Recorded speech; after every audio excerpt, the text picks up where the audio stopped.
Scott Pruitt resigns from the EPA. A new report finds that digital platforms are not complying with the EU's new privacy rules. Google, meanwhile, has a new privacy a month after its acquisition of Time Warner was approved, and is already raising prices for its Sing TV customers, and former Treasury Secretary Timothy Geithner's new career draws criticism. Scott Pruitt. Caricature by Don Quixote, CC by SA 2.0, via Wikimedia Commons. Following months of controversies, and an ever-growing mountain of ethics investigations, Scott Pruitt has resigned as head of the Environmental Protection Agency. Pruitt's resignations came days after he was revealed to have kept secret calendars and schedules to hide his meetings with industry representatives, and hours after the New York Times reported that one of his senior schedulers was fired after she voiced alarm about his aide's habit of deleting sensitive meetings from his public schedule.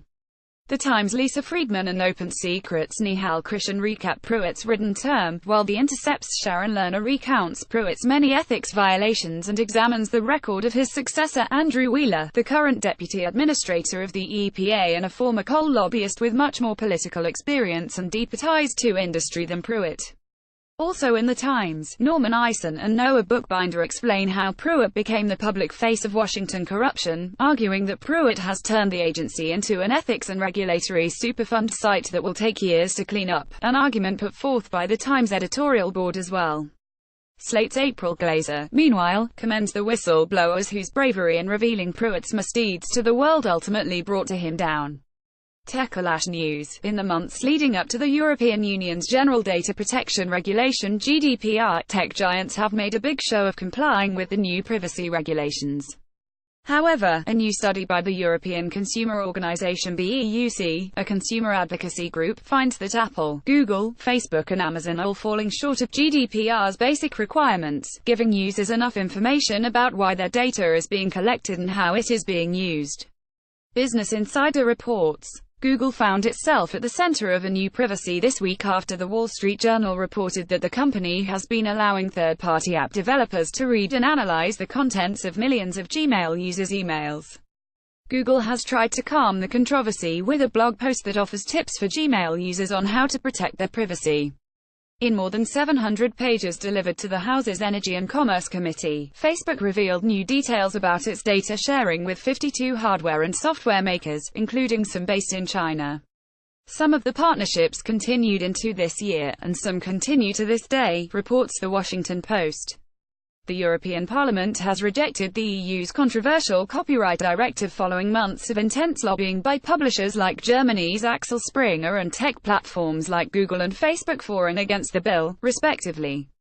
The bill, which sought to give publishers far-reaching powers to control how their content would be used, inspired widespread resistance from both tech platforms and activists, among them World Wide Web inventor Tim Berners-Lee, who argued that the bill would turn the Internet into a tool for the automated surveillance and control of its users. Supporters of the bill, however, argued that it was necessary to give the creators of content a way to protect themselves against tech giants like Google. The real issue is Google's market power. The content industry feels it can't negotiate on a level playing field, Cambridge professor Lionel Bentley told the New York Times. In a wide-ranging interview with Vanity Fair, Berners-Lee shared his frustrations with the surveillance-based business model of digital platforms. "I was devastated," he says about recent revelations regarding the web's destructive impact and his new plan to fix the Internet, which consists of decentralizing the web in order to give individuals, instead of corporations, control of their own data. The Economist, meanwhile, covers the Stigler Center's annual antitrust conference on digital platforms and concentration and the various suggestions on reforming antitrust law and dealing with Internet monopolies that were raised during the conference. In Project Syndicate, former IMF chief economist Kenneth Rogoff calls American regulators and politicians to wake up and rein in the monopoly power of big tech. The problem for regulators is that standard anti-monopoly frameworks do not apply in a world where the costs to consumers, mainly in the form of data and privacy, are thoroughly non-transparent, he writes, but that is a poor excuse for not challenging relatively obvious anti-competitive moves, such as when Facebook purchased Instagram, or when Google bought its map competitor, Waze. A Washington Post exposé by Peter Horuski focuses on how private equity firms now make enormous profits by offering predatory loans to cash-strapped low-income Americans. One such company, Mariner Finance, is owned and managed by a $11.2 billion private equity fund controlled by Warburg Pincus. The president of Warburg Pincus is no other than former Treasury Secretary Timothy Geithner, who as Treasury Secretary used to rail against the predatory lenders. Merger mania. The first half of 2018 saw a record number of mergers worth more than $2.5 trillion, reports The New York Times. Out of this year's 10 biggest deals, according to the report, 4 were made at least partly in response to tech firms' growing dominance. One of the year's biggest mergers is AT&T's $86 billion acquisition of Time Warner, which received court approval last month after a failed attempt by the Department of Justice to block it. Less than a month has passed since Judge Richard Leon approved the deal with no conditions, and AT&T is already raising prices for its Sing TV customers, the very thing it promised not to do. Motherboard reports. While the DOJ spent nearly 2 years investigating the Time Warner merger and ultimately decided to try block the deal, it approved another huge media merger, Disney's $71 billion acquisition of 21st Century Fox's TV and movie studios, fairly quickly. The DOJ's approval of the merger, according to a New York Times editorial, took about half the time that regulators usually need to evaluate deals of this size.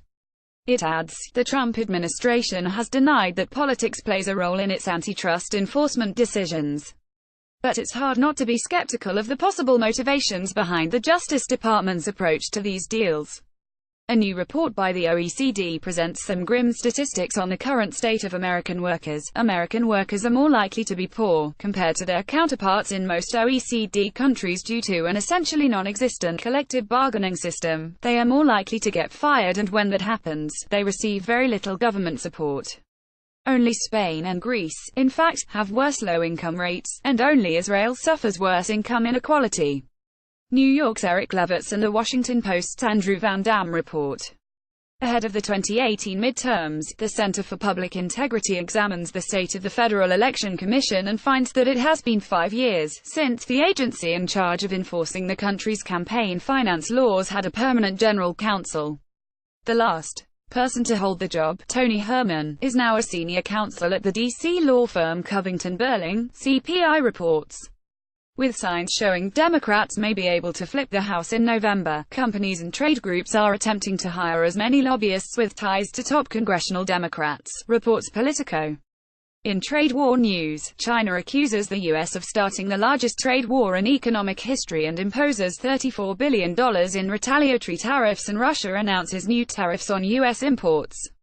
The minutes of the Federal Reserve's June meeting show that some businesses indicated to the Fed that they had already scaled back or postponed plans for capital spending due to uncertainty over trade policy, reports the Financial Times. The battle for control of the Consumer Financial Protection Bureau has officially ended, with Deputy Director Leandra English dropping her legal challenge to acting head Mick Mulvaney. Stigler center goings-on in the latest episode of the Capitalism podcast. The reluctant central banker, Luigi Zingales, and Kate Waldock interview Sir Paul Tucker, a former official at the Bank of England during the 2008 financial crisis, about central banking and his new book Unelected Power. Also, you can read ProMarket's interview with Tucker here. Disclaimer: the ProMarket blog is dedicated to discussing how competition tends to be subverted by special interests. The posts represent the opinions of their writers, not necessarily those of the University of Chicago, the Booth School of Business, or its faculty. For more information, please visit ProMarket blog policy.